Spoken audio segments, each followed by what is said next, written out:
যেহেতু আজকে গণতন্ত্র নিয়ে বিষয়ে আলোচনা করব, এর জন্য আমরা এই বিষয় একটু পদক্ষেপ নেওয়ার চেষ্টা করব, বাকি আল্লাহ পাকের ইচ্ছা।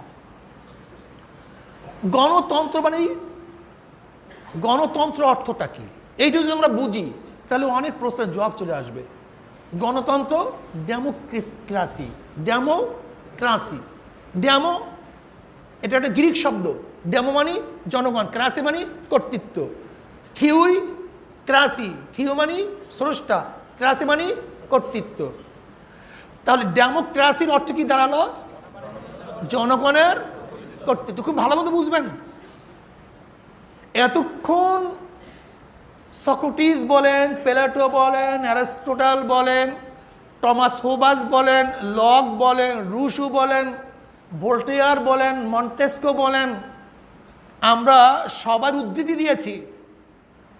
যারা গণতন্ত্র এবং বর্তমান প্রশাসন যেভাবে চলতেছে প্রবক্তা, এর মধ্যে কেউ কি গণতন্ত্রের মধ্যে নির্বাচনকে নির্ধারণ করছিল? কি আমাদের দেশের মানুষগুলি মেধা বুঝবেন যে মেধা কোন জায়গায় গিয়ে বুঝছে, মেধা এদের কোন জায়গায় গিয়ে বুঝছে। আসলে আমি মনে করি বর্তমান ইসলাম ও রাজনীতি কমপক্ষে তাকে উসমানী সাহেব রহমতুল্লাহ দামাত বরকাতুমের এই বইটা প্রত্যেকটা মানুষের জন্য, মুসলমানদের জন্য আমি মনে বর্তমান যুগে আমার কথা অনুযায়ী ওয়াজিব, এটা পড়া উচিত। ইসলামও প্রত্যেকে পড়বা। আমি এইটার উপরে তোমাদেরকে জিজ্ঞাসা করব, আমি পরীক্ষা নেব, এইটা প্রত্যেকের পড়া উচিত। হাজারো প্রশ্নের জবাব, কমপক্ষে বুনিয়াদি জবাবগুলি চলে আসবে। বুনিয়াদি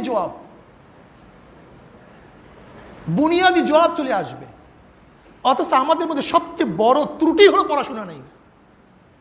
আমাদের সবচেয়ে বড় ত্রুটি, আমরা হুজুগে বাঙালি, যা বলছে আমার গুরু আমি ওই পথে চলে, বলছে গুরু চরমনাই খারাপ, ব্যাস চরমনাই খারাপ না ভালো দেখার বিষয় না, চরমনাই খারাপ।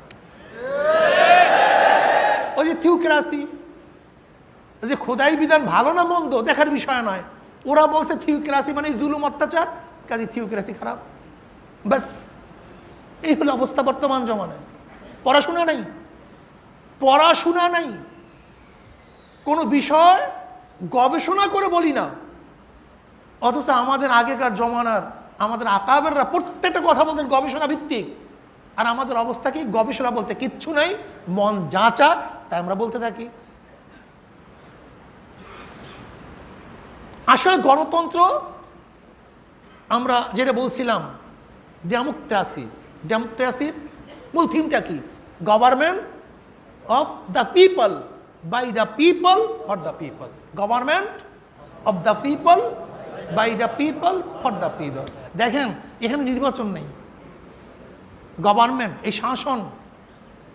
এই শাসন জনগণের, বাই দ্য পিপল জনগণের মাধ্যমে, ফর দ্য পিপল জনগণের জন্য। তাহলে কি হলো? জনগণের শাসন, জনগণ থেকে জনগণের জন্য। বলেন তো কি ভাই? জনগণের শাসন জনগণের মাধ্যমে, জনগণের, by the people, of the people, for the people, for the people, by the people, of the people. গণতন্ত্রবাদ, এইটা হলো গণতন্ত্রের মূল থিওরি, অর্থাৎ জনগণের কর্তৃত্ব, জনগণের কর্তৃত্ব, আইন কানুন নিয়ম পদ্ধতি। কিন্তু শাসক কিভাবে হবে, শাসকের পদ্ধতি কি, প্রক্রিয়া কি, ধরন কি, শাসক কিভাবে নির্বাচিত হবে, আজও পর্যন্ত গোটা দুনিয়ার মধ্যে এই একই নিয়মে কোনোদিন কোনো শাসক নির্বাচিত হয়নি। এইমাত্র আমি বললাম শাসক নির্বাচিত হওয়ার বিভিন্ন পদ্ধতি, বল প্রয়োগ পদ্ধতি, ধর্মভিত্তিক পদ্ধতি, তারপর আছে গণতন্ত্রের পদ্ধতি, বংশীয় পদ্ধতি, আভিজাত পদ্ধতি। এগুলি সব কি? শাসক নির্বাচিত হওয়ার পদ্ধতি। শাসক নির্বাচিত এক জিনিস, একটা হলো মসজিদ কায়েম হওয়া এক জিনিস, মাদ্রাসা কায়েম হওয়া এক জিনিস, আর একটা হলো মাদ্রাসার নীতি আদর্শ কি হবে সেটা ভিন্ন জিনিস। আমি কথাটা বুঝাতে পারছি? শাসক এক জিনিস, শাসকের নীতি আদর্শ ভিন্ন জিনিস। এখানে শাসক দেখার বিষয় নয়, মূল দেখার বিষয় শাসক কোন নীতি ও আদর্শের ভিত্তিতে পরিচালিত হবে। আচ্ছা দেখেন, গোটা দুনিয়ার মধ্যে আমরা 4টা দেশকে মডেল হিসেবে, গণতন্ত্রের মডেল হিসেবে বলতে পারি। যেমন আমেরিকা, ইংল্যান্ড, ফরাসি বিপ্লবের পরে যে গণতন্ত্র গোটা দুনিয়ার মধ্যে ছড়িয়ে পড়ছে, ফ্রান্স, সুইজারল্যান্ড। আমরা যদি 4টা দেশকে মডেল করতে পারি তাহলে আমরা দেখব এই বর্তমান যুগেও 4 দেশের দেশ পরিচালনার পদ্ধতি এক না, কি ঠিক না? দেখেন আমেরিকার প্রেসিডেন্ট নির্বাচন হওয়ার পদ্ধতিটা কি? সেখানে প্রথম জনগণের সরাসরি ভোট হয়, তারপর ইলেকটোরাল কলেজ। এই ইলেকটোরাল কলেজটাকে আমরা অনেকেই জানি না। এবার ইলেকটোরাল কলেজের মাধ্যমে যে ভোট বেশি পায় সে কি হয়? প্রেসিডেন্ট হয়। দেখেন ইংল্যান্ডের অবস্থা ভিন্ন, সেখানে ডেমোক্রেসি চলে ভিন্ন। সেখানে ডেমোক্রেসিটা কি? দেখেন আমেরিকার ডেমোক্রেসি প্রেসিডেন্ট নির্ভরশীল, প্রেসিডেন্সিয়াল গভর্নমেন্ট, অথচ ইংল্যান্ডের সংসদীয় গভর্নমেন্ট। সেখানে প্রেসিডেন্ট আছে কিন্তু রাজতন্ত্র বংশক্রমে, অথচ তারাই বলে যে গণতন্ত্রের প্রবক্তা, অথচ সেখানে চলতেছে কি? রাজতন্ত্র, এবং সবচেয়ে পুরানো। এবং তারা কি মনে করে যে আমাদের গৌরব, যে আমরা পুরানো একটা ঐতিহ্য ধরে রাখছি।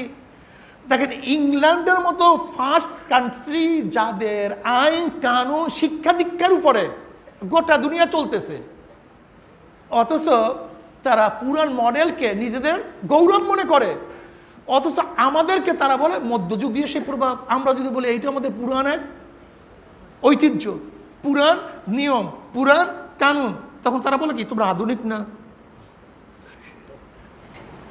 কত বড় পাগল! অথচ তারা রানীর এই পদ্ধতি পুরাণ, এটা তাদের কি মনে করে? একটা গৌরবের জিনিস মনে করে। কিন্তু আমরা যখন আমাদের পুরাণ ঐতিহ্য ধরে রাখতে চাই তখন কি বলে কি তোমরা বর্বর, আধুনিক না। তাই তুমি আধুনিক হলা কিভাবে? তুমিও তো বর্বর, তুমিও তো ওল্ড, মধ্যযুগীয়। যাই হোক, কথা তো অনেক, কোন দিকে যাব? যেই দিকে যাই সেই দিকে কথা লম্বা হয়ে যায়। আমি যেটা বলতেছিলাম, তাহলে দেখেন যে ডেমোক্রেসির মাধ্যমে আমেরিকা চলে, কিন্তু পদ্ধতি এই কথা বলেন না কেন? ডেমোক্রেসির মাধ্যমে চলে ইংল্যান্ড, পদ্ধতি। ডেমোক্রেসির মাধ্যমে চলে ফ্রান্স, ফ্রান্সের অবস্থা কি? ফ্রান্স বিপ্লবের পরে তো অবস্থা এরকম হয়েছে, ডেমোক্রেসি এমন হয়েছে যে 1 বছর 6 মাস 5 মাস 10 মাস একজন সরকার থাকতে পারতো না, পরিবর্তন হয়ে যেত, পরিবর্তন করতে হইতো। এমনকি সেখানে এই অবস্থা মধ্য দেখেন ইউরোপের মধ্যে দীর্ঘদিন পর্যন্ত ছিল রাজতন্ত্র। এই যতগুলি দেশ, সমস্ত দেশ ছিল রাজতন্ত্র ভিত্তিক। ফ্রান্সের শেষ রাজা ছিল যে রাজতন্ত্র, সে লুই। সেই লুই 1789 শতাব্দীতে যে ফরাসি বিপ্লব হয়েছিল, সেই বিপ্লবের মাধ্যমে তাকে কিভাবে সরানো হয়েছে? সে তো রাজা ছিল, সে রাজা ছিল। তাদের শেষ সংসদ রাজার বসেছিল 116 বছর পর। কথাটা বুঝাতে পারছি? রাজতন্ত্রের অবস্থা বুঝেন যে পরামর্শশালা বসছিল 116 বছর পর। আর তাদের পরামর্শশালার মধ্যে 3 শ্রেণীর লোক ছিল। একটা হলো সামন্তবাদী, গির্জা এবং জনগণের প্রতিনিধি। সামন্তবাদী বুঝলেন তো? প্রশাসনের মিলিটারি গ্রুপ, বল প্রয়োগ গ্রুপ। আর একটা হলো গির্জার ধর্মীয় গ্রুপ, আর একটা ছিল জনগণের প্রতিনিধি। তাহলে সামন্তবাদীরা এবং ওই গির্জারা মিলে জনগণের কোনো কথা রক্ষা করতো না। জনগণ বলতেছে রাজাকে যে 116 বছর আগে তো একবার আপনাদের সংসদ বসছিল, অ্যাসেম্বলি বসছিল, আর একটা অ্যাসেম্বলি বসান। এখন রাজা তো ট্যাক্স চাপাবার জন্য একটা পদ্ধতি খুঁজতেছিল। তা রাজা চিন্তা করতে আছে যেহেতু আমার সুবর্ণ এক সুযোগ, জনগণ সংসদ বসার জন্য বলছে, পরামর্শশালা বসাবার জন্য বলছে, এখন এই ফাঁকে আমি করটাকে বেশি আরোপ করতে পারবো। তা রাজা যখনই তার পরামর্শশালা ডাক দিছে, এবার জনগণ করছে কি আগের থেকেই তাদের প্রতিনিধি এক আন্দোলনের সূচনা করবে, এই পরামর্শ করে সেখানে বসছে। বসিয়ে প্রথমেই বলতেছে, এই বিল উত্থাপন করছে যে এখানে সামন্তবাদীদের সংখ্যা এত, গির্জার সংখ্যা এত, আর জনগণের সংখ্যা এত কম হবে কেন? এটা আমরা মানি না, আগে জনগণের সংখ্যা বাড়াও। কিন্তু রাজার পেটের মধ্যে কামড় দিস, যদি জনগণের সংখ্যা বাড়াতে যাই তাহলে আমার অবস্থা খারাপ হয়ে যাবে, আমার কর্তৃত্ব থাকবে না। কিন্তু যেহেতু রাজাকে প্রেশার ক্রিয়েট করছে, তাই রাজা চিন্তা করছে ঠিক অসুবিধাটাই করি। যখনই রাজা তাদের কথা অনুযায়ী জনগণের সংখ্যা প্রতিনিধি বাড়িয়ে দিয়েছে এবং জনগণ বলতেছে যে না, আমরা আলাদা একটা সংবিধান করব। আলাদা কি করব? একটা সংবিধান করব, যেই সংবিধানের ভিত্তিতে দেশ চলবে। কেন রাজা কার আইনে চলতো? লাগামহীন রাজতন্ত্র এবং ওই যে গির্জাপুকদের কথা অনুযায়ী, এবং সামন্তবাদী বল প্রয়োগ, ক্ষমতা প্রয়োগ যারা করতো তাদের কথা অনুযায়ী চলতো। এর জন্য প্রজাদের খেয়াল করতো না। এর জন্য ফরাসি বিপ্লব হয়েছিল। এই ফরাসি বিপ্লবের আগে আমেরিকার বিপ্লব হয়েছিল 12 বছর আগে। আমেরিকার বিপ্লবের কারণটা কি ছিল আপনারা তো জানেন, যে 1498 ঈসাই সালে ভাস্কো দা গামার এবং কলম্বাস পর্তুগিজ একই সাথে নামছিল ভারত বিজয় করার জন্য নৌপথে। ইউরোপরা চাইছে সবসময় দক্ষিণ এশিয়ার সাথে আমাদের সাথে ব্যবসা বাণিজ্য চালাবে, কিন্তু তারা নৌপথ খুঁজতেছিল কিন্তু কোনো অবস্থায় পাচ্ছিল না। তখন ভাস্কো দা গামার সে এদিকে চলে আসছে, কিন্তু কলম্বাস সে ভুলে আমেরিকার দিকে চলে গেছে, শুরু উল্টা। কিন্তু জানাই ছিল না সেখানে একটা মহাদেশ আছে। অবশ্য সবচেয়ে মজার ব্যাপার হলো এই কলম্বাসের যে নাবিক ছিল তার নাম কি? ইবনে মুজাহিদ। নাম ইবনে মুজাহিদ, একজন মুসলমান নাবিক। আল্লাহ কবুল করে নেন। তাহলে আমেরিকার আবিষ্কারকারক আসলে কলম্বাস না, আমেরিকার আবিষ্কারক একজন মুসলমান, তার নাম ইবনে মুজাহিদ। আল্লাহ শুকর। তাহলে ইউরোপ সেই দেশ কন্ট্রোল করত। ইউরোপ মানে ইংল্যান্ড। আপনারা কি জানেন কি না, কলম্বাস আমেরিকা আবিষ্কার করার পরে সেখানে লোক পরিচালনা করছে কারা? Europe, England. ইংল্যান্ডের শাসন সেখানে চলতো। তা ইংল্যান্ড তাদের থেকে বেশি বেশি কর আরোপ করতো, ট্যাক্স আদায় করত। তখন জর্জ ওয়াশিংটন সে বলছে না, আমরা কর দেব না, আমরা তোমাদের আন্ডারে থাকবো না, আমরা স্বাধীন হব। তখন জনগণ নিয়ে যে আন্দোলন করছিল, সংগ্রাম করছিল এবং বলছিল আমাদের যতগুলি স্টেট আছে সমস্ত স্টেট মিলিয়ে আমরা গণতন্ত্র স্থাপন করব। এর জন্যই জর্জ ওয়াশিংটনকে গণতন্ত্রের প্রবক্তা বলা হয়। এরপরেই আন্দোলন হয়েছিল ফরাসিতে, মানে ফ্রান্সে। যাই হোক, আমি যেটা বলতেছিলাম যে ফ্রান্সের গণতন্ত্র ভিন্ন, পদ্ধতি কি ভিন্ন, আমেরিকার ভিন্ন, ইংল্যান্ডের ভিন্ন। আবার দেখেন সুইজারল্যান্ড ছোট্ট একটা দেশ, এখানে লোকই বসবাস করে 50-60 লক্ষ। কত লক্ষ? 50-60 লক্ষ। কিন্তু তাদের প্রদেশ কিন্তু এই দেশের মধ্যে 22টা প্রদেশ। কিন্তু সুইজারল্যান্ডের মন্ত্রীকে একেও চিনিই না। 1 বছর 1.5 বছরের জন্য নিয়োগ দেওয়া হয়। তারা সাধারণত একবার যদি কেউ প্রধানমন্ত্রী বা মন্ত্রী হয়, দ্বিতীয়বার আর এই হাউস তাদের থাকে না। বুঝলেন? ক্ষমতার লোভ থাকে না, চলতে হয় সাধারণ মানুষের সাথে। মন্ত্রীদের সাথে কোনো গার্ড নেই, কোনো কি নাই, গার্ড নেই, রাস্তা বন্ধ নাই, প্রোটোকল নাই, কিচ্ছু নেই, সাধারণ একজন মানুষ। এটা সুইজারল্যান্ডের অবস্থা। সেখানে 3 জাতি বসবাস করে। তাহলে সুইজারল্যান্ড তারা গণতন্ত্র ভিত্তিক, তাদের সিস্টেম এক। আমাদের দেশে বলা হয় মন্ত্রী, আমেরিকায় তাদের কি বলা হয়? সেক্রেটারি। মন্ত্রী বলে না, কি বলে? অমুক মন্ত্রণালয়ের সেক্রেটারি। আমরা বলি মন্ত্রী। তাহলে দেখেন, আমি 4টা দেশের উদাহরণ দিয়েছি, সবই ডেমোক্রেসি, কিন্তু পদ্ধতি কি ভিন্ন। এখন আপনি কি বলবেন গণতন্ত্র এক না, ভিন্ন পদ্ধতিও আছে? আসলে মূল হলো গণতন্ত্রটা কি। এখন শাসক নির্বাচনের পদ্ধতি ভিন্ন, শাসক নির্বাচনের পদ্ধতি এই দেশগুলির মধ্যে কি এক না, কিন্তু পদ্ধতি কি, কোন নীতি ও আদর্শের মধ্যে চলবে, সেই নীতি ও আদর্শ হলো তাদের কি ডেমোক্রেসি, গণতন্ত্র। যদি নির্বাচনী গণতন্ত্র হয়, তা রাশিয়া কি গণতন্ত্র না সমাজতন্ত্র? কথা বলেন না কেন? গণতন্ত্র সমাজতন্ত্র এক না ভিন্ন? ডিক্টেটরশিপ, সমাজতন্ত্র ডিক্টেটরশিপ, মুসলিনি যেটা করছিল, হিটলার যেটা করছিল, এটা হলো ভিন্ন এক, এটা ভিন্ন এক আদর্শ, সেদিকে আমি যাব না।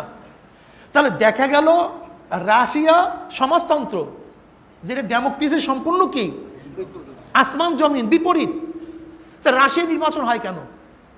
যদি নির্বাচনী গণতন্ত্র হয়, তা রাশিয়া তো গণতন্ত্র নির্বাচন হওয়ার কথা না কেন? নির্বাচন এক জিনিস, সমাজতন্ত্র ভিন্ন জিনিস।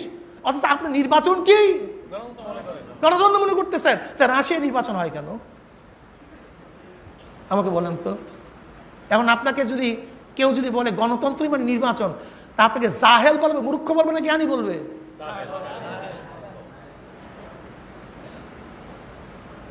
জাহেল আজহাল, এই জাহেল আজহালরা যা মনে চায় তাই করে, যা মনে চায় তাই মানুষের মধ্যে সাপ্লাই দিয়ে দেয়।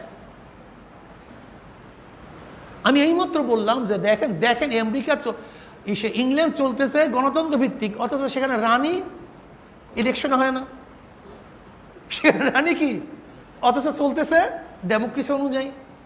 তাই ডেমোক্রেসি একটা থিম, একটা থিওরি, একটা আদর্শ, আর গভর্নমেন্ট বা রাজা নির্বাচিত হওয়ার পদ্ধতি সম্পূর্ণ ভিন্ন, আর সব দুনিয়ায় এক না। তাহলে কি বললাম যে রাজা বা শাসক নির্বাচনের পদ্ধতি এক জিনিস, আদর্শ ক্লিয়ার? হ্যাঁ, এটা কি ক্লিয়ার কি ক্লিয়ার না ভাই? যদি এইটা ক্লিয়ার হয়ে যায়, তাই হাজারো জজবাতি লোকের প্রশ্ন আপনার কাছে ক্লিয়ার হয়ে যাবে। আর এইটা যদি ক্লিয়ার না হয়, হাজারো জজবাতি লোকের প্রশ্ন আপনার কাছে কোনোদিন ক্লিয়ার হবে না।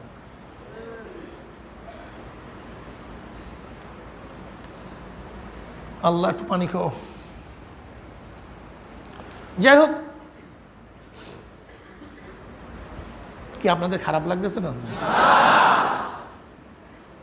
আমার তো খুব কষ্ট হয়, কি কথা বোঝাতে পারেন না। দুরূদ শরীফ পড়ে আল্লাহুম্মা সাল্লি আলা সাইয়্যিদিনা। মৌলিকের ধারণা পয়দা হইতেছে তো। আচ্ছা বলেন তো, আমি যদি কোনো কেনায়া কথা বলি, তা কেনায়া আমি যদি করি, তা কেনায়ার ব্যাখ্যা কে দিবে? যদি আমি কোনো কেনায়া, আর বুঝেন না আপনার ছাত্ররা, ইশারায়, মানে যার বহুবিধ অর্থ থাকতে পারে, এমন একটা শব্দ প্রয়োগ করলাম যে এটার অর্থ এদিকেও হতে পারে। এখন উদ্দেশ্য সম্পর্কে আপনি আমাকে বলবেন না আপনি ব্যাখ্যা দিবেন? তা বর্তমান যুগের অবস্থায় যে যারা ডেমোক্রেসি আবিষ্কার করছে, ব্যাখ্যা তারা দিবেন আপনি দিবেন? তা গণতন্ত্র যারা আবিষ্কার করছে, ব্যাখ্যা তাদের না, ব্যাখ্যা হইলো আমাদের মতো মৌলবীদের, যারা জাহেল, জানি না, পড়াশোনাই নেই, পলিটিক্যাল সায়েন্স সম্পর্কে কিচ্ছু জানা নেই, এর হলে ব্যাখ্যা দিয়ে বেড়াইতেছে। এখন বলতে মানে হুজুর গণতন্ত্রের ভিত্তিতে আপনার নির্বাচন যান কেন? তো গণতন্ত্রের আওতায় আমাদের দেশ কি গণতন্ত্রের আওতায়, কাজে গণতন্ত্রের আওতায় নির্বাচন যাওয়াটাই তো গণতন্ত্র, এটা মানলেন কেন? অন্য কোনো পদ্ধতি কি নাই? প্রশ্ন আছে কি নেই? তাই দোষ যারা নির্বাচনে যায়, এদের মূল দোষটা কি দাঁড়ালো? গণতন্ত্রের মধ্যে আপনি নির্বাচনে যান কেন?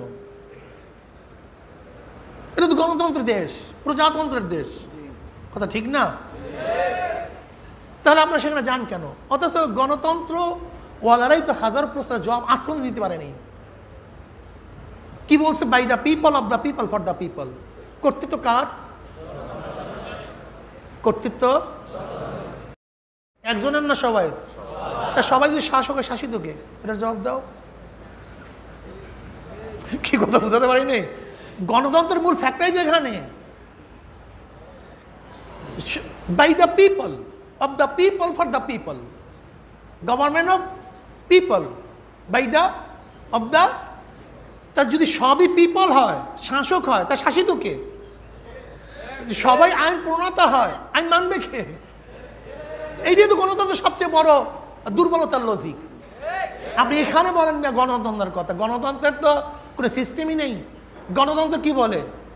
গণতন্ত্র বলে মেজরিটি সাপোর্ট। আসলে মেজরিটির সাপোর্ট না মাইনরিটির সাপোর্ট? আগে বুঝেন গণতন্ত্রের দোষ কোন কোন জায়গায়। বেয়াকুব গণতন্ত্রের কোন জায়গায় দুর্বলতা সেইটা জানে না। নির্বাচনকে গণতন্ত্র গণতন্ত্র বইলা সেই গণতন্ত্রকে নির্বাচনকে উৎখাত করতে আছে। আরে ভাই, গণতন্ত্রের মূল দুর্বলতা গণতন্ত্রের মধ্যেই, ওদের কথার মধ্যেই, ওদের কথার মধ্যেই। যেমন ওরা কি বলছে, লিবারেল ডেমোক্রেসি, মানুষের কর্তৃত্ব, মানুষের ব্যক্তির অধিকার, মানুষ যা বলবে সেইটাই আইন, মানুষ যা চাইবে সেইটাই থেকে দিতে হবে।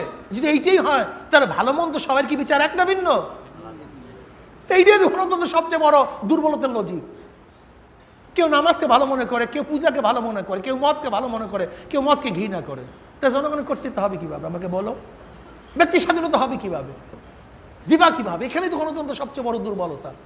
গণতন্ত্রের দুর্বলতা কোথায় সেই খবর নাই। নির্বাচন নিয়ে এদের মাতামাতি। কেন নির্বাচন নিয়ে মাতামাতি সেটা আমি বলবো।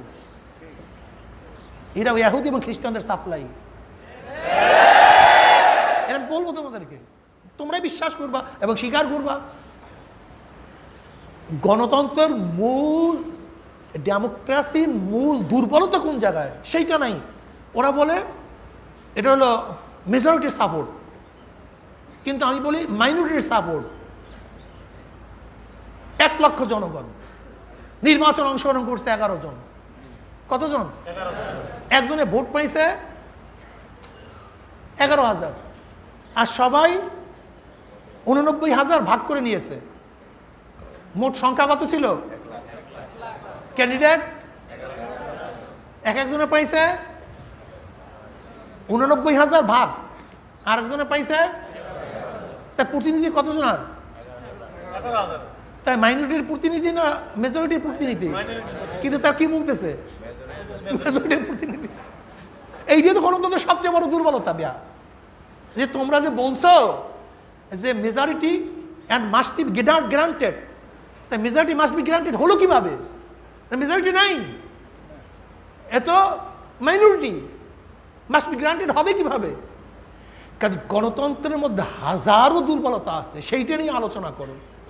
যে খোদ গণতন্ত্রের থিমের মধ্যে দুর্বলতা। যদি জনগণই শাসক হয় তা শাসিত কে? এইটার জব আজ পর্যন্ত কোনো পণ্ডিত দিতে পারেনি, দিতেও পারবে না। কিন্তু আমাদের কাছে জবাব আছে। ইসলাম খুবই সহজ। যেরকম দারুইন দুনিয়া সৃষ্টির রহস্য উদ্ঘাটন করতে পাগল হয়ে গেছে, অথচ আমরা বলি এক কথা, সৃষ্টি করছে কে? আল্লাহ। কথাটা বুঝাতে পারছি? যেমন আইন প্রণয়ন কে করবে, ওরা পাগল হয়ে গেছে। আমরা কি বলবো? আইন প্রণয়ন আল্লাহ বা আল্লাহ রসুল করবে।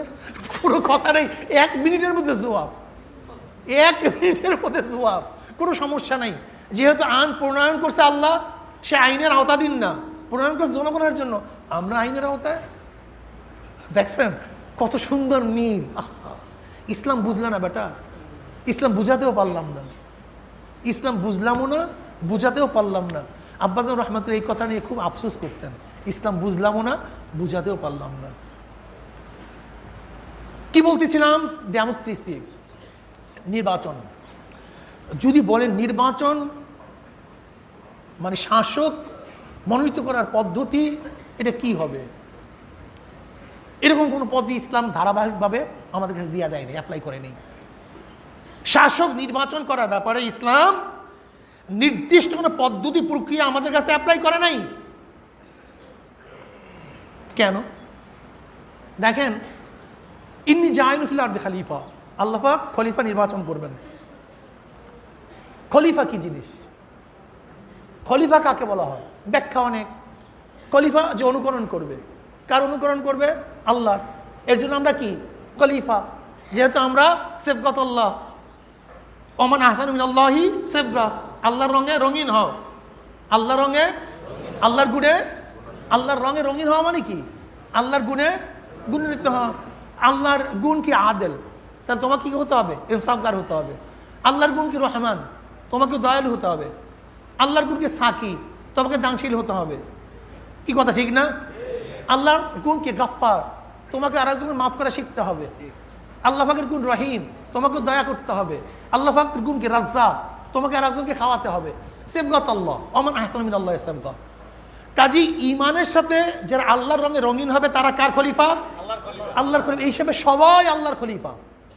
কিন্তু আরেকটা আল্লাহর গুণ আছে, কুলিল্লাহুম্মা মালিকাল মুলক, তিনি বাদশার বাদশা। কাজী তার খলিফাদের মধ্যে কেউ শাসক হতে হবে। এটা আল্লাহর গুণ। এটাও কি আল্লাহর গুণ? শাসক তো হব, খলিফা হব, পদ্ধতিটা কি বাতাও? বাতাও। জনাব মুহাম্মদ রাসূলুল্লাহ সাল্লাল্লাহু আলাইহি ওয়াসাল্লাম খলিফাতুল্লাহ, তিনি ছিলেন আল্লাহর খলিফাতুল্লাহ। কার খলিফা? কিন্তু আবু বকর, ওমর, ওসমান, আলী রাদিয়াল্লাহু আনহুম তারা কার খলিফা? খলিফাতুর রাসূল, খলিফাতুল্লাহ না, খলিফাতুর রাসূল। নবী আলাইহিস সালাতু খলিফাতুল্লাহ আর খলিফাতুর রাসূল। কথা ঠিক না? এখন আসেন, আবু বকর সিদ্দিক রাদিয়াল্লাহু তাআলা আনহুর খলিফা নির্বাচন, খলিফা বলেন, আমির বলেন, প্রেসিডেন্ট বলেন, রাজা বলেন, বাদশাহ বলেন, এতে কোনো পার্থক্য নেই। মূল হলো দেশের প্রধান। দেশের কি প্রধান? নির্বাচনে কিভাবে হবে? আগে আসেন, আপনি একে যা বলেন আপত্তি নাই, যা বলেন কোনো আপত্তি নাই। খলিফা বলতে পারেন, বাদশাহ বলতে পারেন, প্রেসিডেন্ট বলতে পারেন, প্রাইম মিনিস্টার বলতে পারেন। দেশের প্রধান নির্বাচনে কিভাবে হবে, এটা হলো আসল কথা। আবু বকর সিদ্দিক রাদিয়াল্লাহু তাআলা নির্বাচন কিভাবে হয়েছিল আপনারা সবাই জানেন। সরদার দু আলম আলাইহিস সালাতু দুনিয়া থেকে বিদায় হওয়ার পরে যে পরিস্থিতি সবাই জানেন, বলবো না। বনি সালামার মধ্যে আনসারি গোষ্ঠী গিয়ে বলতেছে যে আমাদের মধ্যে খলিফা নিযুক্ত করব। আবু বকর সিদ্দিক রাদিয়াল্লাহু এই খবর পাওয়ার সাথে সাথে চিন্তা করছেন, আল্লাহ না করুক যদি আনসারদের মধ্যে একজন খলিফা হয়েই যায় তাহলে সমস্যার সৃষ্টি হবে। তিনি গিয়ে কি বললেন? আল আইম্মাতু মিনাল কুরাইশ, উসুলের মধ্যে পড়ছেন, এটা খবর ওয়াহিদ, কিন্তু সমস্ত মানুষ ইজমা হয়ে গেছে খবর ওয়াহিদের উপরে যে কুরাইশদের মধ্যে কি হবে? সর্দার হবে, আইম্মা হবে, নেতা হবে, ইমাম হবে। এই ঘোষণা দেওয়ার সাথে সাথে আর কাল বিলম্ব না করে ওমর ইবনে খাত্তাব রাদিয়াল্লাহু তাআলা আনহু হযরত আবু বকর সিদ্দিক রাদিয়াল্লাহু তাআলা আনহুর কাছে বায়াত হলেন। সাথে সাথে একে একে সমস্ত সাহাবীরা বায়াত হয়ে গেল। বিশাল সমস্যা শেষ, বিশাল সমস্যা। তাহলে আবু বকর সিদ্দিক রাদিয়াল্লাহু তাআলা এইমাত্র আমরা খলিফা নিযুক্ত হওয়ার পদ্ধতি জানতে পারলাম। ওমর ইবনে খাত্তাব রাদিয়াল্লাহু তাআলা খলিফা নিযুক্ত হওয়ার পদ্ধতি কি? আবু বকর সিদ্দিক রাদিয়াল্লাহু জীবদ্দশায় তিনি নির্ধারণ করে গেছেন যে আমার পরে খলিফা কে হবে? ওমর ইবনে খাত্তাব। কি বলছেন? আমি আমার কোন আত্মীয়কে খলিফা নিযুক্ত করি নেই। এই রাজতন্ত্রের বিরুদ্ধে যে স্লোগান, এইটা তো সৃষ্টি হয়েছে এই গণতন্ত্রের প্রভাব পড়ার পরে। এর আগে গোটা দুনিয়ার মধ্যে ছিল রাজতন্ত্র। রাজতন্ত্র কোনো দোষের বিষয় নয়।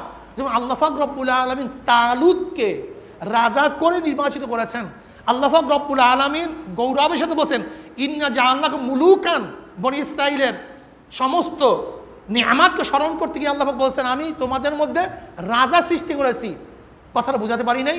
রাজা খারাপ না, রাজতন্ত্র খারাপ না, মূল ব্যাপারটা হলো কোন আদর্শ এবং নীতির ভিত্তিতে রাজা দেশ পরিচালনা করবেন। তাহলে ওমর ইবনে খাত্তাব রাদিয়াল্লাহু তাআলা নির্বাচিত হয়েছেন কার কথা অনুযায়ী? আবু বকর সিদ্দিক রাদিয়াল্লাহু তাআলা অনুযায়ী। ওমর ইবনে খাত্তাব রাদিয়াল্লাহু যখন দুনিয়ার থেকে বিদায় হয়ে যাবেন তখন তার কাছে প্রস্তাব দেওয়া হয়েছিল। খুব ভালো মতো বুঝবেন, এখানে গভীর একটা কথা আছে। যারা আজকে ক্ষমতা নিয়ে লাফালাফি করেন, নেতৃত্ব পেতে চান, তাদের ব্যাপারে ইনশাআল্লাহ স্বতন্ত্রভাবে আমি আর একদিন আলোচনা করব যে নেতৃত্ব কত বড় কঠিন এবং জটিল। আর আমরা সেইটার জন্য এখন পাগল হয়ে গেছি। ওমর ইবনে খাত্তাব রাদিয়াল্লাহু তাআলার কাছে প্রস্তাব দেওয়া হয়েছিল যে আপনার ছেলেকে আপনি ওমর ইবনে আব্দুল্লাহ ইবনে ওমরকে খলিফা নিযুক্ত করেন। বলে যেই কষ্টের বেরি আমার গলায় ছিল, এইটা আমি আমার বংশের কার মধ্যে পলাইয়া দেব? যেই বোঝা আমার মধ্যে ছিল সে বোঝা আমার বংশের মধ্যে আমি পড়াইয়া দেবো, এইটা আমি করবো না। তারা দায়িত্বকে বোঝা মনে করতেন, গলার রশি মনে করতেন, আর আমরা এটাকে আনন্দ চিত্তের জিনিস মনে করতেছি। আল্লাহ আমাদের সবাইকে মাফ করে দেন। ওমর খাত্তাব রাদিয়াল্লাহু তাআলা আনহু নির্বাচন করলেন না, তিনি কি বললেন? 6 জনকে দায়িত্ব দিলেন। হযরত ওসমান গনি রাদিয়াল্লাহু তাআলা আনহুকে, হযরত আলী রাদিয়াল্লাহু তাআলা আনহুকে, হযরত আব্দুর রহমান আউফ রাদিয়াল্লাহু তাআলা আনহুকে, হযরত তালহা রাদিয়াল্লাহু তাআলা আনহুকে, হযরত জুবাইর রাদিয়াল্লাহু তাআলা আনহুকে, হযরত সাদ বিন আবি ওয়াক্কাস রাদিয়াল্লাহু তাআলা আনহুকে।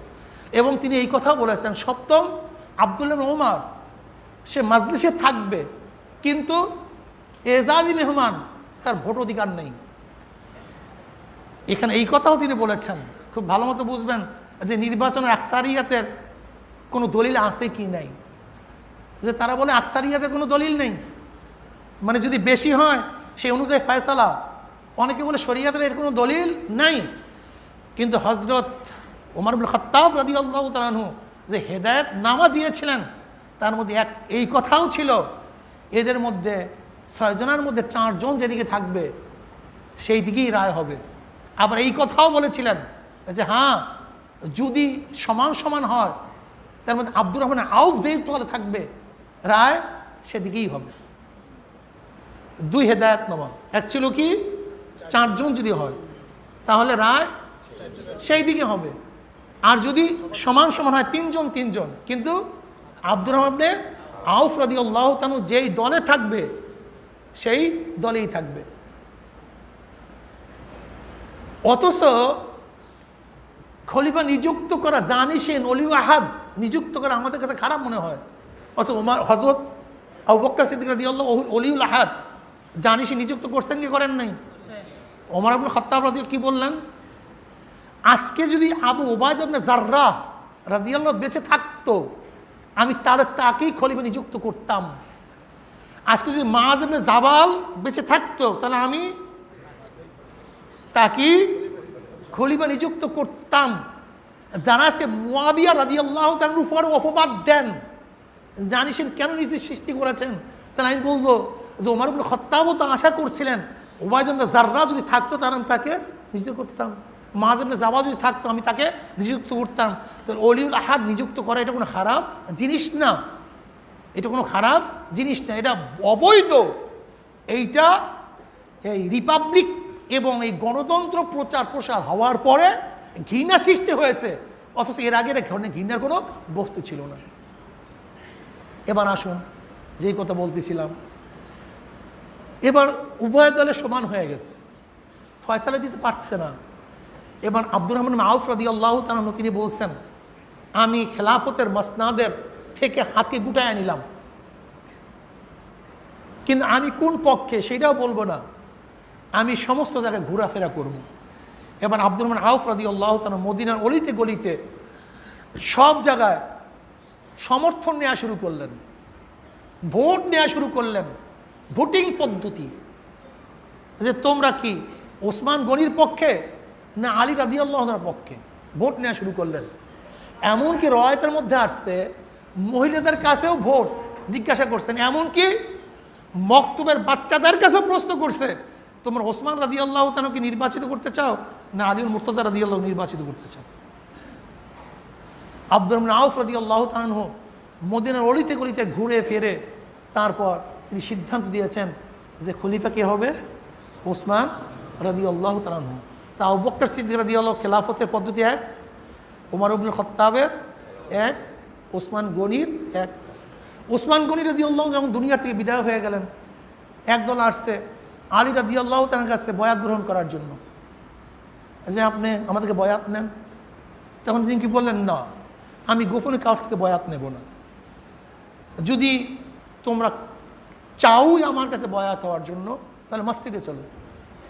আব্দুল ইবনে আব্বাস রাদিয়াল্লাহু বললেন, আমার কাছে এটা পছন্দ হয়েছিল না যে সেই মসজিদে যাক এবং বয়াত গ্রহণ করুক, এটা আমার কাছে পছন্দ হয়েছিল না। কেন? হট্টগোল হতে পারে, গ্যাঞ্জাম হতে পারে। কিন্তু সেখানে তিনি গেলেন, এরপরে তিনি সবার থেকে বয়াত নিলেন। তাহলে হযরত আলীউল মুর্তজা রাদিয়াল্লাহু তাআলা বয়াতের পদ্ধতি ছিল এক। তাহলে দেখেন 4 জন খলিফার খেলাফতের পদ্ধতি 4 রকম। এখন আপনি যে দেশের প্রধান তাকে কোন বিচারে নির্বাচিত করবেন, এই পদ্ধতি প্রক্রিয়া গোটা দুনিয়ার মধ্যে এক নাই, বর্তমানেও নাই, আগেও ছিল না, ইসলামের মধ্যেও ছিল না। এখন পদ্ধতিটা কি হবে? পদ্ধতি ইসলাম বাতায় নাই কেন? কারণটা কি দেখেন, খুব ভালো মতো বুঝবেন। যে ব্যক্তি খলিফা হবে, দেশের প্রধান হবে, ইসলাম তার সিফাত গুণ বাতায়া this. আইয়াকুন Al ইমামু মুসলিমান, আইয়াকুন Al ইমামু আকিলান, আইয়াকুন Al ইমামু বালিগান, আইয়াকুন Al ইমামু মুস্তাহিদান feel উসুল আল ফুরুয়ে, আইয়াকুন আল ইমামু আদিলান। বিভিন্ন শারায়েত বাতায়া দিস। আইয়াকুন আল ইমামু কবিউল কলফিল হরব ওয়াস সিলাহে, যে ইমামের গুণ এইটা হবে, ইমামের গুণ এইটা হবে, নেতার গুণ এইটা হবে। কিন্তু নেতা নির্বাচন কিভাবে করবেন এইটা ইসলাম নির্ধারণ করলো না কেন? খুব মজার কথা, এইটাই ইসলাম। এর জন্য ইসলাম কোনোদিন বন্ধ হবে না, ইসলাম কোনোদিন থেমে থাকবে না। যদি ইসলাম নেতা নির্বাচনের কোন এক নির্দিষ্ট পদ্ধতি বাতাইতো, অথচ দুনিয়া শুরুর থেকে আজ পর্যন্ত নেতা নির্বাচনের এক পদ্ধতি নাই, তাহলে হতে পারত যে কোনো এক দেশ, কোনো এক কান্ট্রি, কোনো এক এলাকা এই নেতা নির্বাচনের পদ্ধতিকে অস্বীকার করে বসত, যে আমরা এইভাবে নেতা নির্বাচন করব না। অথচ ইসলাম কি শুধু মদিনা মক্কার জন্য, শুধু বাংলাদেশ ইউরোপের জন্য? ইসলাম গোটা আলমের জন্য। এই ইসলাম নেতা নির্বাচনের পদ্ধতি এক রকমের রাখে নাই। নেতা নির্বাচন তোমরা যেইভাবে ইচ্ছে সেইভাবে করো, বল প্রয়োগ করো, উত্তাসুরি হিসাবে করো, জনগণের ভোট দিয়ে করো, মশওয়ারার ভিত্তিতে করো, বংশ ভিত্তিতে করো। আল্লাহ পাক তালুতকে যেরকম মালিক করিয়া বানাইছে সেইভাবে করো, করতে পারো, কিন্তু নেতার নীতি আদর্শ থাকবে এইটা, এর বাহিরে নেতা যেতে পারবে না। কথা ঠিক না? এর নাম নির্বাচন। এর নাম কি? এর নাম ভোট, এর নাম নির্বাচন। এখন বলতে পারেন হুজুর গণতন্ত্রের আন্ডারে আপনি নির্বাচন করেন কেন, এটা বাদ দিতে পারেন না? আমি আপনাকে প্রশ্ন করতে চাই, নির্বাচনের সময় এই প্রশ্ন করেন, কিন্তু ব্যবসার সময় এই প্রশ্ন কেন করলেন না যে আমরা গণতন্ত্রের মধ্যে ব্যবসা করব না, ব্যবসা ছেড়ে দেব? কি কথা বলেন এখানে? নির্বাচনের সময় প্রশ্ন করেন গণতন্ত্র ভিত্তিক নির্বাচন করা যাবে না, কিন্তু বিবাহের সময় আপনি এই প্রশ্ন কেন করলেন না যে গণতন্ত্র ভিত্তিতে আমরা বিবাহ করব না, কাবিননামায় দস্তখত দেব না? আপনি নির্বাচনের সময় প্রশ্ন করেন গণতন্ত্রের মধ্যে নির্বাচন করব না, কিন্তু জমি ক্রয় করার সময় আপনি এই প্রশ্ন কেন করলেন না যে গণতন্ত্রের মধ্যে আমরা জমি ক্রয় করব না? আপনি নির্বাচনের সময় প্রশ্ন করেন গণতন্ত্রের মধ্যে নির্বাচন করব না, কিন্তু পাসপোর্ট করার সময় গণপ্রজাতন্ত্রী বাংলাদেশ সরকারের পাসপোর্ট করলেন কেন? তখন প্রশ্ন করলেন না।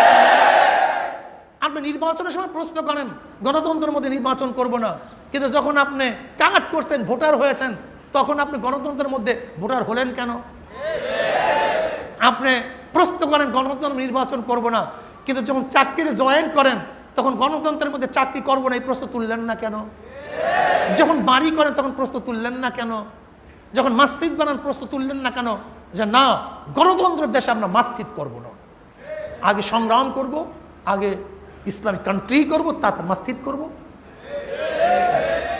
গণতন্ত্রের দেশে আমরা মাদ্রাসা করব না, ভেঙ্গে বলো সমস্ত মাদ্রাসা, আগে গণতন্ত্র উৎখাত করো, এরপর মাদ্রাসা কায়েম করো। আজ পর্যন্ত এই প্রশ্ন কেউ করেন নাই যে গণতন্ত্রের মধ্যে নির্বাচন হবে না, কিন্তু এই প্রশ্ন তখনই আসা উচিত ছিল যেরকম গণতন্ত্রের মধ্যে আমরা নির্বাচন অংশগ্রহণ করব না, এরকম মসজিদ করব না, মাদ্রাসা করব না, নামাজ পড়ব না, রোজা রাখবো না, ফর্দা করব না, হজ করব না, পাসপোর্ট করব না, আমরা কোনো ডান্ডি কার্ড করব না, বিবাহ শাদী করব না, আজীবন বিয়ে না করে থাকবো। যা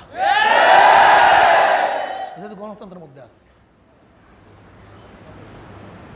শুধু কি তাই, আজকে যারা মানহাজি আমাদের কওমি ওলামায়ে কেরামের এবং এই কচি কাঁচা বাচ্চাদের যাদের গভীর জ্ঞান নাই, এই কচি কাঁচা বাচ্চাদের ব্রেন যারা খারাপ করিয়া দিয়েছে, এই মানহাজি যারা আজকে অ্যারেস্ট হয়েছে, এখন যদি প্রশ্ন করা হয় তুমি কোন আদালতে বিচার চাও, কুফরি আদালত,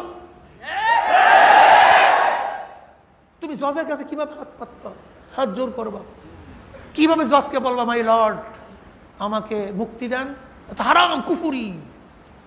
বরং তোমার উচিত থাকবে আজীবন ইসলাম কায়েম করার আগ পর্যন্ত এই নিয়ত করে ফেলো, যেরকম সক্রেটিস আইনের শাসনে নিজে বিষ পান করছে, তুমি নিয়ত করে ফেলো যেহেতু গণতন্ত্রের আদালত, গণতন্ত্রের হুকুম, কাজে গণতন্ত্রের আদালতে আমি জামিন মঞ্জুরি চাবো না, আমার জামিন মঞ্জুরি করা হোক, আমি আজীবন জেলে থাকবো। সক্রেটিসের মতো করে দাও, আজীবন জেলে থাকবো। যে আইনের জন্য এত চেষ্টা সাধনা করতেছি, সেই কুফরি আইনের কাছে গিয়ে হাত জোর করবো আর জামিন মঞ্জুরের জন্য আবেদন করবো, আমাকে জামিন দাও, কাঠগড়ায় দাঁড়াবো, আমাকে বিচার করো না। তুমি আন্দোলন করতে থাকো, যে যতদিন পর্যন্ত ইসলাম হুকুমত না হবে ততদিন আমি জেলখানায় পুচে পুচে ধুকে তোকে মরবো, কিন্তু জামিন আবেদন করবো না। এটা কুফরি। কি কন? হ্যাঁ, আজ পর্যন্ত কোনো জায়গায় প্রশ্ন নাই, কোনো জায়গায়, কিন্তু নির্বাচনের সময় প্রশ্ন আসে কেন? মারাত্মক। আমরা আগেই জানছি যে গণতন্ত্র এক জিনিস, নির্বাচন ভিন্ন জিনিস। নির্বাচন হলো শাসক নির্বাচনের পদ্ধতি, আর গণতন্ত্রটা আদর্শ।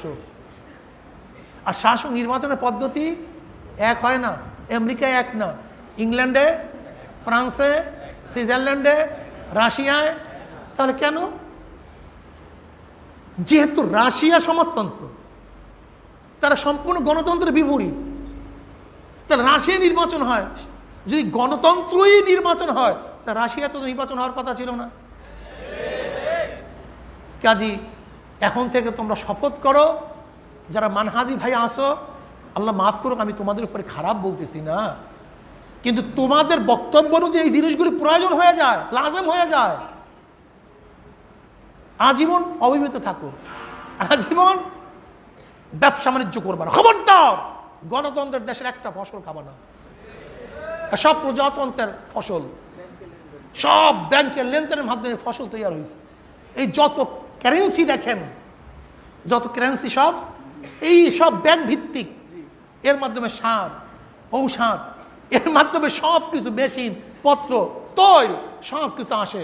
তুমি আজকে ডিক্লার দিয়ে দাও গণতন্ত্রের দেশে সব হারাম, সব কুফরি, কাজে এই দেশে থেকে আমি এক লোকমা খানাও খাবো না। এই যে ডিপ টিউবওয়েল বসাইছি, এরা গণতন্ত্রের পয়সা, কাজে গণতন্ত্রের পয়সায় যে ডিপ টিউবওয়েলে পানি ওঠে এটা সম্পূর্ণ হারাম হয়ে গেছে, কাজে আমি এক ঢোক পানিও পান করব না।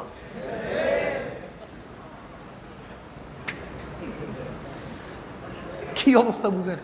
হ্যাঁ, কোন জায়গায় গণতন্ত্রের ধোঁয়া নাই। নির্বাচনের সময় কারণটা কি?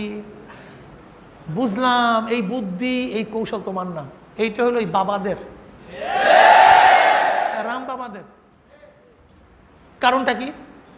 দেখেন, গোটা দুনিয়ার ভৌগোলিক অবস্থান এক না, মানুষের মেজাজ এক না, পদ্ধতি এক না। আফগানিস্তানের মানুষের মেজাজ আর তোমার আমার মানুষের মেজাজ কি এক? তুমি তো কষ্ট স্বীকারই করতে পারো না। এখন তুমি আব্বাস আর গাবগাছের সাথে মিলাই ফেলাইছো। হ্যাঁ, এখন তুমি শেখ সাদি আর ছাগলের সাথে মিলাই ফেলাইছো। তোমার চরিত্র আমি জানি না, তোমাকে আমি চিনি না, আমি আমাকে চিনি না। হ্যাঁ, ভৌগোলিক অবস্থান সম্পর্কে তোমাকে জানা থাকতে হবে, ভৌগোলিক অবস্থান সম্পর্কে তোমাকে জানা থাকতে হবে। সশস্ত্র বিপ্লবের জন্য কি প্রয়োজন এটা তোমাকে জানতে হবে, এটা বুঝতে হবে। কোন কোন দেশে সশস্ত্র বিপ্লব হয়েছে, কোন কোন দেশে সশস্ত্র বিপ্লব হয় নাই, কেন হয় নাই। এ দেশে সশস্ত্র বিপ্লব করার জন্য ইসলামিস্টরা চেষ্টা করে নাই, সর্বহারা চেষ্টা করছে, বামপন্থীরা চেষ্টা করছে, কমিউনিস্টরা চেষ্টা করছে, পারে নাই। কেন কেন পারে নাই? একটা হলো সশস্ত্র বিপ্লব অস্বীকার করা, আর মাহওয়াল পদ্ধতি না থাকার কারণে না করা, দুটি এক জিনিসটা ভিন্ন জিনিস। একটা নামাজকে অস্বীকার করা, আসলে অক্ত না আসার কারণে নামাজ না পড়া, এক জিনিসটা ভিন্ন জিনিস। একটা মাসালা বলবো, খুব ভালো মতো বুঝো, বোঝার চেষ্টা করো। আচ্ছা বলেন তো, শাহি রহমতুল্লাহ আলাইহির নিকটে জহুর রক্ত আর আমাদের নিকটে জহুর রক্ত একটা ভিন্ন? আমাদের নিকট মিসলাইন, শাহি রহমতুল মেসাল এক মেসাল। তা দেখেন আমাদের নিকটে আসর রক্ত বাকি থাকার সময় সাহাবী রহমাতুল্লাহের কাছে জহুর রক্ত শেষ। তার জহুর রক্ত কি? আমাদের কাছে জহুর রক্ত বাকি থাকার সময়কালীন আসর রক্ত হযরত সাহাবী রহমাতুল্লাহ জহুর রক্ত কি শেষ। কথা ঠিক না? আচ্ছা, যদি সাহাবী রহমাতুল্লাহের কাছে এক মেসাল পর্যন্ত রক্ত থাকে, তাহলে তাকে নামাজ কি 2 মেসাল পর্যন্ত পড়বে না 1 মেসালে পড়বে? এখন যে ব্যক্তি 1 মেসালে পড়তেছে আর যে 2 মেসালে যার কাছে 2 মেসাল সে যদি না পড়ে, তাহলে 1 মেসালা কি গালি দিবে যে ভাই তুই পড়স না কেন? কথা বলেন না কেন? হ্যাঁ, তার যার রক্ত হয়েছে তার উপরে ফরজ, যার রক্ত হয় নাই, যার রক্ত হয়েছে তার রক্ত রোজে আদায় করা কি? যার রক্ত হয় নাই বা রক্ত আছে তার রক্তের মধ্যে আদায় করা কি ফরজ। এখন কি বলেন, যদি আমি 2 মেসালের মধ্যে নামাজ আদায় করি তা আমার নামাজ হবে কি হবে না? কিন্তু সাহাবী রহমাতুল্লাহ আলাইহি যদি নামাজ পড়ে তার নামাজ, কথা বুঝাতে পারছি? তাহলে মাসালার তাহকিকটা কি? একজনের কাছে এই মুহূর্তে ফরজ আদায় করতে হবে, নাহলে ফরজ ছুটে যাবে। আরেকজনের কাছে এই মুহূর্তে আদায় করার দরকার নেই, পরে আদায় করলে হবে। এখন যার কাছে এই মুহূর্তে আদায় করতে হবে তার উপরে কি হয়ে গেছে? আদায় করা। কিন্তু যার উপরে এই মুহূর্তে আদায় করা ফরজ হয় নাই তার কাছে এই মুহূর্তে আদায় করা ফরজ না। এখন যার কাছে এই মুহূর্তে আদায় করা ফরজ না আর যার উপরে ফরজ, যার উপরে ফরজ সে কি বলবো তুই কাফের, তুই মুশরিক, তুই বেনমাজি, তুই জাহান্নামী, তুই গোমরা? এটা কি বলা ঠিক হবে? বরং কি বলবেন ভাই, তার তাহকিক অনুযায়ী ফরজ সে পড়ছে, এটা তাহকিক অনুযায়ী ফরজ হয় না সে পড়ে নাই। কি মাসালা সবাই একমত না ভিন্ন মত ভাই? কি কথা বুঝাইতে পারিনি? একমত না ভিন্ন মত? ধরে নেন একজনের হজ, আমি আরো সহজ করে দিই। একজনের তাহকিক অনুযায়ী যে মালটাল আছে সে বলছে আমার হজ ফরজ, আরেকজনের তাহকিক অনুযায়ী যে মালটাল আছে বলছে আমার হজ ফরজ না। এখন যার তাহকিক অনুযায়ী ফরজ সে কি করবে? কিন্তু যার তাহকিক অনুযায়ী ফরজ না, এখন যার তাহকিক অনুযায়ী ফরজ না আর যার তাহকিক অনুযায়ী ফরজ, তাই ফরজওয়ালা বলবে যে তুই হজ তরক করছ, তুই জাহান্নামে যাবি।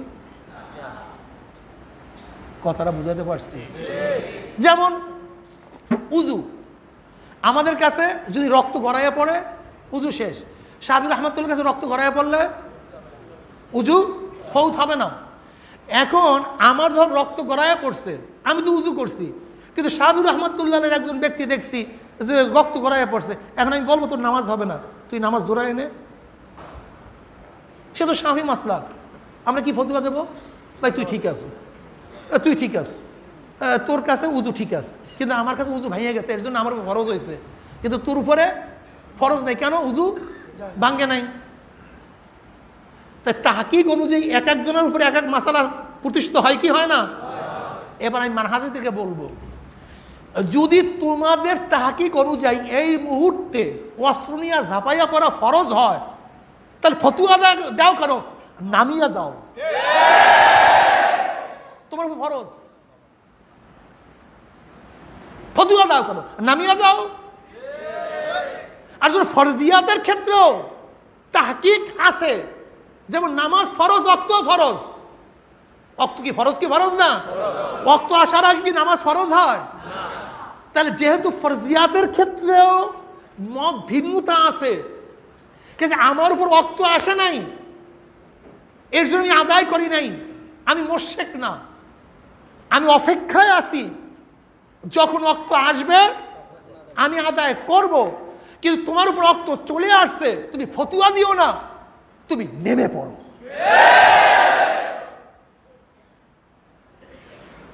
যেহেতু আমার রক্ত গড়াইয়া পড়ছে, আমি উজু করছি, এটা আমার ফরজ, তোমার রক্ত গড়াইয়া পড়ে নাই, কাজে তোমার উপর উজু ফরজ না, এটা তোমার তাহকিক।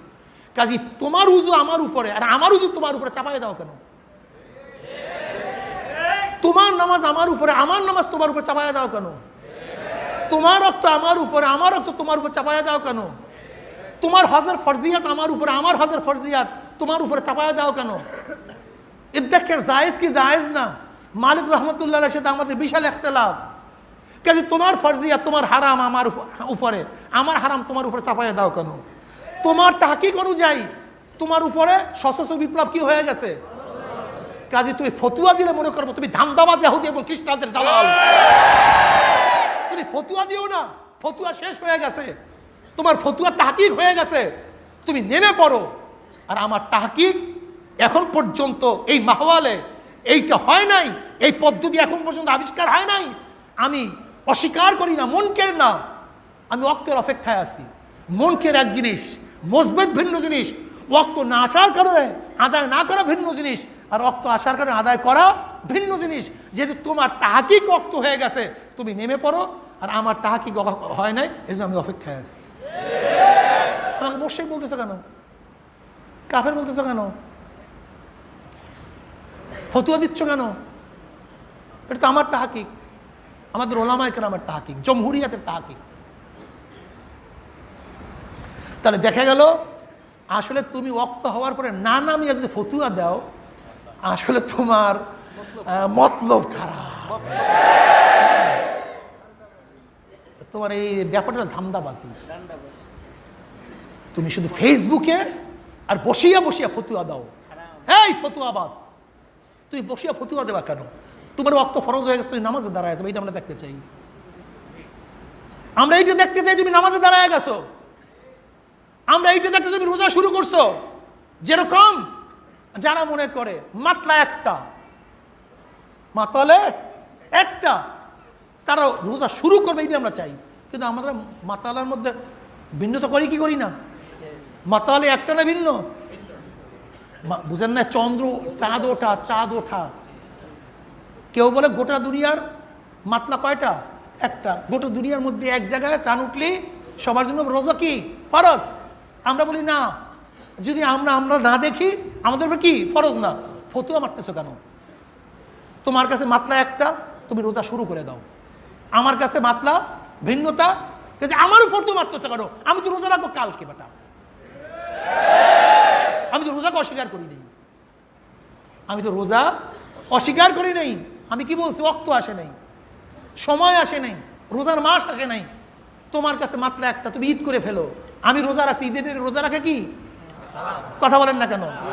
ঈদের দিনে রোজা রাখা, যে ব্যক্তি মাত্রা একটা মনে করে, যদি তার তাহাকিক ঠিক হয়, তাহলে তার উপরে রোজা ভাঙ্গা কি ওয়াজিব, ফরজ। তুমি রোজা ভেঙে ফেলো। একই দিনে একজনের রোজা ভাঙতেছি, রোজা রাখতেছি, কিন্তু তুমি তোমার ফটো আমার উপর চাপাইয়া দাও কেন? আমার উপর তো সাবেত হয় না রোজা, তোমার উপর সাবেত হয়ে গেছে রোজা ভাঙ্গা। তুমি ঈদ করো, আমি রোজাদার, কাজে তুমি এই কথা বলতেছো কেন? ঈদের দিনে রোজা রাখছো, তুমি ঘুপুরি করতেছো। আর হালাল মনে করলে তো কাফের হবে। হারামকে হালাল মনে করলে, যদি কেউ ঈদের দিনে রোজা রাখলে হারাম হয়, কিন্তু যে যদি মনে করে বৈধ, তাহলে কুফুর হয়। কোন হালালকে হারাম, হারামকে হালাল মনে করলে কি হয়? যদি মনে করে তা কুফুর হয়। কথা ঠিক না? জায়েজ মনে করলে কুফুর হয়। তা তোমার ফতোয়া আমার উপর চাপাইও না, বরং তোমার ফতোয়া অনুযায়ী তুমি আমল করো। গোটা দুনিয়ার মধ্যে বিপ্লব এবং সংগ্রামের পদ্ধতি পরীক্ষা নবীর জমানায় এক ছিল না, সাহাবীদের জমানায় এক ছিল না। গোটা দুনিয়ার মধ্যে বিপ্লব, আন্দোলন, সংগ্রামের পদ্ধতি প্রক্রিয়া এক না। এই জন্য আল্লাহ কি বলছে? ওয়াইদুল আহম মাস্তাতাতুম মিন কুওয়া, ওয়াইদুল আহম মাস্তাতাতুম মিন কুওয়া, তোমাদের সাধ্য অনুযায়ী প্রস্তুতি গ্রহণ করো। কি প্রস্তুতি গ্রহণ করবো? অমিন রিবাতিল খাইর, শুধু ঘোড়া, ঘোড়া দিয়ে কি করবা? তুরহিবুনা আদুওয়াল্লাহি আদুওয়াকুম। এখন ঘোড়া পড়লে কি সন্ত্রস্ত হবে, ভীতি হবে কাফেরদের মধ্যে? ওয়াইদুল্লাহ মাস্তাতাতুম মিন কুওয়া কি অর্থটা কি বলো? অমিন রিবাতিল খাইর আল্লাহ কেন উদাহরণ দিছে বলো তো? তাহকিক নেই, গবেষণা নেই। ওই জমানায় ঘোড়া ছিল সবচেয়ে যুদ্ধের সবচেয়ে উত্তম বাহন, শ্রেষ্ঠ বাহন। ওয়াইদুল আহম মাস্তাতাতুম মিন কুওয়া। এর জন্য যে জমানায় যেই পদ্ধতি, যেই প্রক্রিয়া গবেষকরা বলবে মাহওয়ালের জন্য, এলাকার জন্য, অবস্থার কারণে, কালের জন্য, যে এই জমানায় এই কাল, এই পদ্ধতি, এই প্রক্রিয়ায় আমাদেরকে আন্দোলন সংগ্রাম করতে হবে, তাহলে সেই প্রক্রিয়া, সেই জমানায় সেইটা করাই হলো জেহাদের অংশ। নয়তো গাজওয়ায় খন্দক বলি কেন? গাজওয়ায় খন্দক কি যুদ্ধ হয়েছিল নাকি? খন্দক শব্দের অর্থ কি? খন্দক খনন করা, পরীক্ষা খনন করা। খুব ভালো মতো বুঝবেন।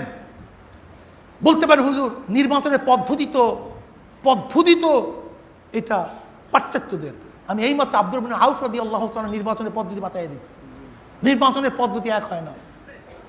যেমন এই তোমরা এই পক্ষে আছো, হাত তুললেন, যেরকম বর্তমানে সংসদে চলতে আছে, হার পক্ষে এত, না পক্ষে না, এটা নির্বাচন, নির্বাচনের পদ্ধতি। আপনারা কার পক্ষে আছেন, এতজন হাত তুলছেন, এটা একটা পদ্ধতি। কাগজে লেখা দেন আপনি কার নাম লিখবেন, এটা একটা পদ্ধতি। এই মার্কায় সিল দেন, কার পক্ষে আছেন, এটা একটা পদ্ধতি। নির্বাচনের পদ্ধতি প্রক্রিয়া এক না, ভিন্ন। কাজে তুমি যদি মনে করো এটা ৭৫ থেকে আবিষ্কার হওয়ার কারণেই এটা হারাম হয়, তাহলে আমি বলবো যে হিন্দুস্তান যেটা ইয়াহুদি, খ্রিস্টান এবং মুশরিকরা যে তলোয়ার বানাইছে, সেই তলোয়ারের মাধ্যমে যুদ্ধ করা হারাম হবে। যদি কোনো জিনিস আবিষ্কার করার কারণে সেইটা ব্যবহার করা হারাম হয়, তাহলে প্লেন বানাইছে ইহুদি, খ্রিস্টান এবং নাস্তিকরা, সেইটা চড়াও হারাম হবে। আণবিক বোমা দিয়ে যুদ্ধ করাও হারাম হবে। তাহলে খন্দক খনন করে না, আউযুবিল্লাহ, এটাও জায়েজ হবে না। কেন খন্দক খনন করছে কেন? সালমান ফারসি রাদিয়াল্লাহু মশওয়ারার ক্ষেত্রে হযরত সালমান ফারসি রাদিয়াল্লাহু তাআলা মশওয়ারা দিছিল যে পারস্য দেশে শত্রুদের থেকে বাঁচার জন্য এই একটা পদ্ধতি। আর পারস্যের মাজুসি অগ্নিপূজক, তো অগ্নিপূজকদের পদ্ধতি গ্রহণ করিয়া নবী আলাইহিস সালাতু ওয়াস সালাম যদি খন্দক করেন আর যদি বললেন লা আয়েশা ইল্লা আয়েশাল আখিরা আল্লাহুম্মা ফিল আনসার ওয়াল মুহাজিরা নাহনুল্লাযী বায়া মুহাম্মাদান আলাল জিহাদে মা বাকিনা আবাদা, এই বয়াত করতেছিলেন। যে আমি যেটা বলতেছিলাম, তাহলে দেখা গেল যে পদ্ধতি প্রক্রিয়া এক না। নির্বাচন একটা ক্ষমতা, বা কে ক্ষমতায় থাকবে সেটা পদ্ধতি। তাহলে জনাবে মুহাম্মদ রাসূলুল্লাহ সাল্লাল্লাহু আলাইহি ওয়াসাল্লামের ফতে মক্কার পদ্ধতি এক রকমের ছিল, খন্দকের যুদ্ধ এক রকমের ছিল, তারপরে আপনার কোরাইজার যুদ্ধের পদ্ধতি এক রকমের ছিল, তারপর ইয়াহুদিদের ওই কিল্লা দখল করার পদ্ধতি এক ধরনের ছিল। বিভিন্ন ধরনের পদ্ধতি হতেই পারে। এক কথা হলো যেই পদ্ধতি এবং প্রক্রিয়ায় বিজয় হওয়া যায় শত্রুদের মোকাবেলায়, সেই পদ্ধতি প্রক্রিয়া কি ইসলামে কি বলছেন? জিহাদ বলছেন। বলে যে নবী আলাইহিস সালাতু ওয়াস সালাম হরফকে একটা কি বলছেন? কৌশল। যুদ্ধ কি একটা কৌশল, যুদ্ধ একটা কি ভাই কৌশল, যুদ্ধ একটা কৌশল। অর্থাৎ যেই পদ্ধতি প্রক্রিয়ায় শত্রুর মোকাবেলায় বিজয় অর্জন করা যায় তাকে যুদ্ধ বলা হয়। তাকে কি বলা হয়? আমি আগেই বলছি, নেতা নির্বাচন হয় আদর্শ পরিচালনার জন্য, নীতি পরিচালনার জন্য। এবার আসুন যেমন কাস্তে কুরাল একটা আদর্শ, সেই আদর্শ কি? সমাজতন্ত্রবাদ। ধান একটা আদর্শ, সেটা কি? জাতীয়তাবাদ। নৌকা একটা আদর্শ, সেটা কি? সেকুলারিজম, ধর্মনিরপেক্ষতাবাদ। হাত পাখা একটা আদর্শ, যেটা কি? ইসলামবাদ। খুব ভালো মতো বুঝবেন, বুঝার চেষ্টা করবেন। এগুলি সব আদর্শ। নেতা নির্বাচন এক জিনিস, আদর্শ নীতি নাকি এক জিনিস? নেতা নির্বাচন এক জিনিস, আদর্শ নীতি আরেক জিনিস। যেমন উস্তাদ নিয়োগ এক জিনিস, উস্তাদ নিয়োগ হয় এই, কিন্তু উস্তাদ কি পড়াবে সেটা ভিন্ন। এবার আসুন, বুঝলাম নেতা নির্বাচন করব ভোটের মাধ্যমে। কাস্তালা কি বলল? গরুর গাড়ি কি বলল? আমাকে নির্বাচিত করো, আমি সমাজতন্ত্র আদর্শ অনুযায়ী দেশ চালাবো। দানালা কি বলল? আমাকে নির্বাচিত করো, আমি জাতীয়তাবাদ গণতন্ত্র অনুযায়ী, ডেমোক্রেসি অনুযায়ী আমার ম্যানিফেস্টো, আমার আদর্শ এটা, দেশ চালাবো। নৌকা কি বলল? আমাকে নির্বাচিত করো, আমি সেকুলারিজম ধর্মনিরপেক্ষতা অনুযায়ী দেশ চালাবো। হাত পাকা কি বলল? আমাকে নির্বাচিত করো, আমি ইসলাম অনুযায়ী। তার মানে প্রত্যেকের নীতি আদর্শ তো বললেই দিস, নীতি আদর্শ। দেখেন, নেতা নির্বাচিত হওয়া এবং ক্ষমতা অর্জনের পদ্ধতি প্রক্রিয়া এক হয়, উদ্দেশ্য এক হয় না। নেতা নির্বাচিত বা ক্ষমতা দখলের পদ্ধতি প্রক্রিয়া কি হয়?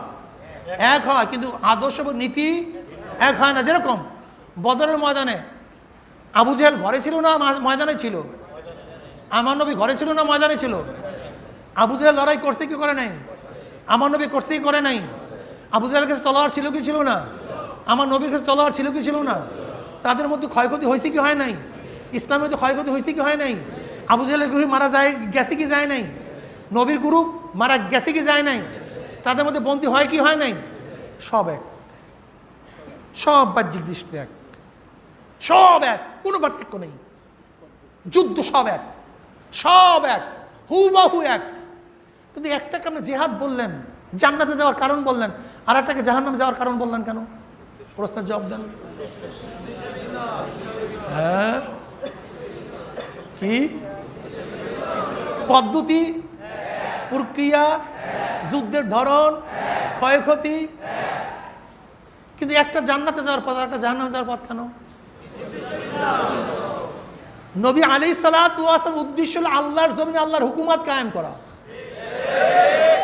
আর ওই আবু জাহেলের উদ্দেশ্য হলো আল্লাহর জমিনে মানব রচিত আইন পাস করা। আল্লাহ নবীর উদ্দেশ্য ভিন্ন হওয়ার কারণে এটা জান্নাতের পথ, আবু জাহেলের উদ্দেশ্য ভিন্ন হওয়ার কারণে এটা জাহান্নামের পথ।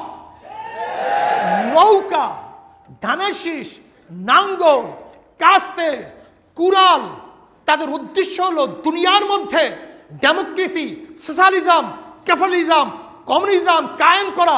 এর জন্য এটা গুনার পথ। আর হাত পাকার উদ্দেশ্য আল্লাহর জমিনে আল্লাহর হুকুম, ইসলাম হুকুম কায়েম করা। এই জন্য এটা নেকের পথ।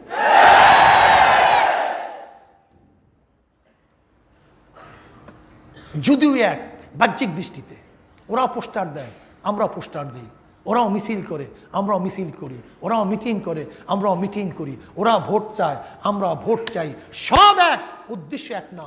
এই জন্য আমাদেরটা হবে ইসলামের পথে যুদ্ধ, আর ওদেরটা হবে দুনিয়ার পথে যুদ্ধ। আর দুনিয়ার জন্য যারা লড়ে তারা হলো জাহান্নামী, আর ইসলামের পথে যারা লড়ে তারা হলো জান্নাতি। এবার বলুন, যদি ইসলামের জন্য লড়ে থাকেন তাহলে ইসলাম দিছে কে? আল্লাহ, আল্লাহ রসুল। এখন যে আমি বলি যে আমি ভোট করি বা এই মার্কায় ভোট দিলে আল্লাহ, আল্লাহ রসুল ভোট পাবে, তাহলে এটা হারাম হবে না জায়েজ হবে না না জায়েজ হবে? ওই যে আমার একটা কথার উপরে বিশাল তর্ক তোলপাল হয়ে গেছে যে নবী ভোট পায় কেমনে। গাদা, তোকে বুঝাইতে চাইলেও তো আমার এরকম 2 ঘন্টা পর্যন্ত বুঝাইতে হবে নবী ভোট পায় কেমনে। 2 ঘন্টা না 6 ঘন্টা বুঝাইতে হবে আমার বইয়া বইয়া। এই বইয়া বইয়া তোর মতো মুরুক্ষকে বুঝাইতে হবে যে কেমনে ভোট পায়। এখন দান করলে দান পায় কে? আল্লাহ রাস্তায় দান করলে দান পায় কে? আল্লাহ পাইলে কেমনে?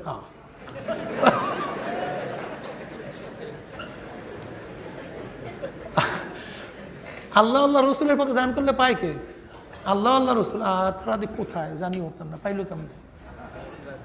হ্যাঁ, মানে নিয়ত ভিন্ন জিনিস, উদ্দেশ্য ভিন্ন জিনিস। আমি লড়তেছি কেন? এখানে আসছেন কেন? সময় ব্যয় করতেছেন কেন? এই সময় কেন? জিহাদের অর্থ কি? বাজাল মজদুর ফি কিতাল কুফার মুবাশারাতান আও মুআনাতান ফিল মাল আও বির রায় আও বিকাসরাত সাওদা গায়রা যালিক ওয়া গায়রা যালিক ওয়া গায়রা যালিক। এর কোনো শেষ নাই, কোনো সীমা নাই, কোনো সংখ্যা নাই, কোনো ধরন নাই। কিয়ামত পর্যন্ত জানি না কত পদ্ধতিতে ক্ষমতায় যাওয়ার পদ্ধতি দুনিয়াতে আসে, জানা নেই। হতে পারে, হতে পারে। আচ্ছা বলেন তো, আপনি আমার একটা যন্ত্র আবিষ্কার করছেন, শত্রু পাঠিকে করে একটা ডাক মারছেন, সব বেহুশ হয়ে পড়ে গেছে, আপনি ক্ষমতা দখল করলেন, এটা যুদ্ধ হবে কি হবে না? এটা জেহাদ হবে কি হবে না? ওই লড়াই তো হয়নি, কেতাল তো হয়নি, তা যুদ্ধ বললেন কেন? আপনি একটা কৌশল করলেন, এমন একটা পদ্ধতি করলেন, শত্রুর পক্ষে পৈরা দৌড়, কেতাল পেতাল কিচ্ছু না, আপনি শহর দল করে নিয়েছেন, এটা যুদ্ধ হবে কি হবে না? ওই কেতাল তো নেই, আপস মে লড় না। আল কেতাল মোফালা মোশারাকাত, দুই তরফ থেকে হতে হবে। ওই এখন তো যুদ্ধই হয় নাই, তার জেহাদ বললেন কেন? পাগল কথা। আল্লাহ নবীকে চিনছো, এই জন্য আল্লাহ নবী আলাইহিস সালাতু ওয়াস সালাম কোনো জায়গায় জেহাদ, সারিয়া, গজওয়া, বাস, হার্ব বিভিন্ন শব্দ ব্যবহার করছেন। এর জন্য মনে রাখতে হবে, সমস্ত কেতালই জেহাদ, কিন্তু সমস্ত জেহাদ কেতাল না। বলেন তো কি? সমস্ত জেহাদি। আর যারা শুধু, আমরা এই কথা বলছি না জেহাদের মধ্যে কেতাল নাই, ভুল বুঝতেছেন কেন? এটা অস্বীকার করা, মনকের হওয়া, মনকের কুফুরি। জিহাদ কেতালকে কেউ যদি অস্বীকার করে, অপছন্দ করে, এর চেয়ে বড় কাট্টা কাফের দুনিয়াতে আছে? বলেন তো। এটা কাট্টা কাফের, বড় কাফের, এটা ভিন্ন জিনিস। আর রক্ত না আসার কারণে ওই রূপ ধারণ না করা ভিন্ন জিনিস। আর আল্লাহ পাকের শুকর, আমরা যখন রাস্তায় আসি, মোকাবেলা একদিন আমাদের সাথেই হবে ইনশাআল্লাহ।